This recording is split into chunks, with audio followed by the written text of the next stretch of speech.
Hello guys, today I'm going to be video on the Division with the Steam Deck. We're going to be starting it off with 800p on the lowest settings. Alright, here we are with the low settings. And let's jump into it. Ooh, getting a lot of stuttering on the low settings there. Wow, okay. Wasn't expecting that. The first game is a couple of years old now. I don't know when it came out, but it's on the PS4 generation. But it still looks fantastic on the low settings on the Steam Deck. Can't really fault it on the low settings. FPS is doing fantastic as well. The stuttering is a bit annoying with the uncapped frame rate, but I think other than that, it is running quite nicely and looking really good as well. Okay, these guys are bad guys, right? Yes, they are. Okay, let's kill these guys. You're dead. And let's go and kill this guy as well. He's inside here. There we go. During the fight there, it wasn't too bad. The game did stutter occasionally here and there, but I think for the most part it was quite decent. And we get aim assist as well, so it's actually playable with the controllers, unlike Battlefield 4, where I was having a tough time, I guess, emulating a keyboard and mouse with the controllers. Alright, so I'm going to go ahead and quit out and cap the FPS to 40, and I want to see if the game will be stuttering or lagging as much as it is right now, because it is quite unplayable at times with the uncapped frame rate. And we can't do 60 as it is falling below 60 into the 50s. So I think 40 FPS will be the sweet spot for this game. And yeah, we'll see how it goes. I'll see you guys in a second. Okay, here we go with a 40 FPS cap. Let's go ahead and get out of here. But already the game is running far better. But from last time, as we got past the store here, the game froze quite badly. It was actually over here, I'm pretty sure. Going up here, the game froze up quite heavily, but now it is running way better. Game is still stuttering occasionally, but it's far less common than what it was before. I think 30 FPS might be the way to go, to be honest, to get the most perfect and most stable experience. But at that point, you might be losing some responsiveness and aiming might become more difficult. But overall, 40 FPS is definitely an improvement over what we had with the uncapped frame rate, but the game is still stuttering. Just keep that in mind. It's definitely playable like this, but you know, if you want to have a perfect experience, then I would avoid using this and play at 30 FPS instead. Alright, here we go with a 30 FPS cap, and as you can see, the game is running far better in terms of the power draw. We're pulling around 2 to 5 watts of power for the CPU and 2 watts of power for the GPU. Whereas before we were pretty much pinned at 10 watts of power for the CPU and 2 watts of power for the GPU. Okay, the game does still stutter occasionally, even at 30 FPS, so I think at this point, it's either a Proton issue or just a game optimization issue. There could be a fix for this, I just haven't looked into it yet, but the out-of-the-box experience is not the best so far. So after testing 40 FPS and 30 FPS, I would go with 40 FPS instead of 30 FPS. The game feels far more responsive and aiming feels easier as well, and the stuttering is about the same at 30 FPS versus 40 FPS, so I'm not really seeing a difference or like any benefits other than battery life with going with 30 FPS. Alright, here we are with the medium preset.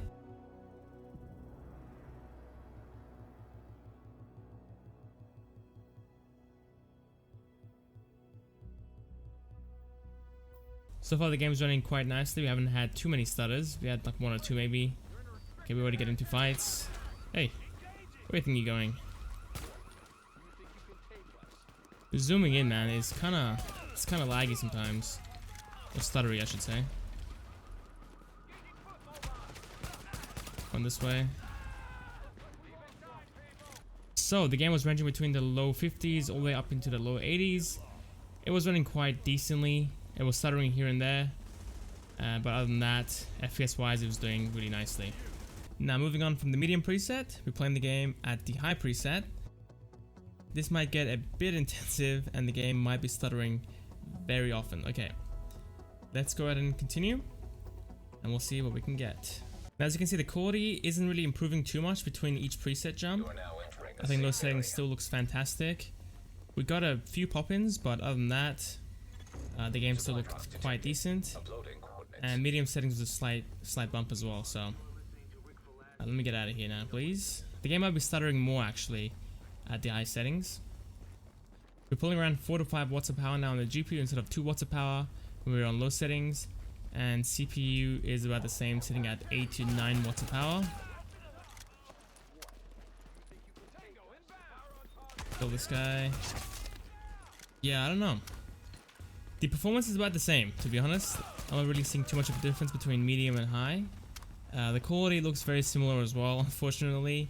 There's not a massive jump in quality as you would expect. I think a mix of low to medium settings might be the way to go. For portable play anyway. But I think playing normally while plugged in, you can play the game at high settings and still have a good time as well. And finally, with the Ultra preset.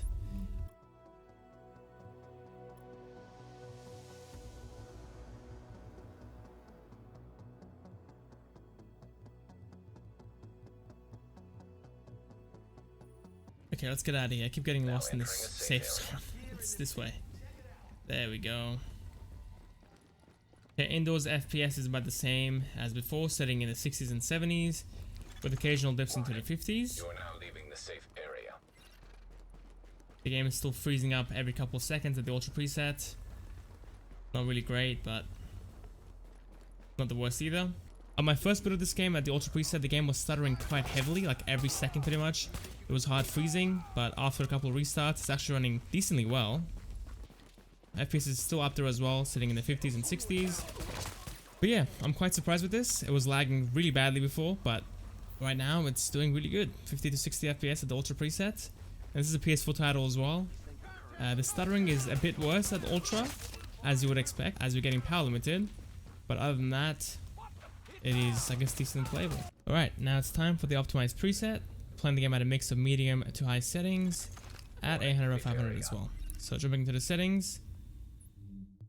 There we go, and then video. Playing the game at 800 or 500. And then for graphics, these are the settings I went with. Now I'm doing 30 FPS here for the battery life reasons, but you can play the game at 40 FPS as well and have a good time. And 60 FPS is a bit risky, but you can do it as well. Just keep in mind that you will fall below 60 occasionally into the 50s in those more heavier scenes. And as you can see, I've unplugged the Steam Deck as well, so you can see the power draw as we're going through. But at 30 FPS, we're pulling around 13.5 watts of power, which should give us around 3 hours of battery life. It's quite good, and the performance is pretty decent as well. The game does stutter regardless of your frame rate and settings, unfortunately. I haven't really found a fix for that yet. But the game overall feels quite good. The aiming feels decently responsive as well. At 40 or 60 FPS, the game will obviously feel far more responsive, but 30 FPS is definitely still usable. Now the quality of the game does look quite decent at this resolution still, but the texts do look a bit blurry at times, just keep that in mind. But if you don't like the look of this, you can obviously go ahead and push it up to 800p and have a great looking game that's very sharp as well. As you can see, our power draw has climbed up to 16 watts after that fight, and battery life has dropped down to 2 hours and 30 minutes pretty much, 2 hours and 40 minutes. So your battery life will depend on where you are and what you're doing. In those lighter scenes, you're going to be getting around 3 hours battery life quite easily, and in those more intensive scenes, you're going to be getting around 2 hours and 30 minutes of battery life, which is still quite decent. Now using a 60 FPS cap, the game just feels super smooth, super responsive, but a power draw will climb up to 20 watts, or even above that to be honest. Should go up to 26 watts if I was going to guess, and battery life will drop down to like an hour and a half. Now for dock mode, we're playing the game at 1080p with the optimized settings. So going to video, 1080p, and graphics, same as before, the optimized preset. Now at this point the game will become far more GPU intensive than CPU intensive. As you can see, we're pulling around 8 watts of power for the GPU and 4 watts of power for the CPU pretty much. So we might fall down to the low 30s at this point, but right now we're sitting in the mid to high 30s, which is quite nice. Oh, the game is stuttering a little bit here. Whoa, that's quite bad, sitting in the mid 20s for a second. Now one thing that we can do at this point to get more GPU headroom is to go ahead and play the game at 900p instead of 1080p and use FSR to upscale to 1080p. That should give you a decent amount of GPU headroom, which should boost your FPS up into the high 30s and even the 40s. Alright, let's go ahead and shoot this guy real quick. Yeah, the game is lagging quite heavily during combat. Not really the smoothest of experiences. Am I out of ammo? I can't shoot. My god, okay. Chill. Oh my god. Okay, I think the lag is gone now. I can actually play the game. That was pretty atrocious.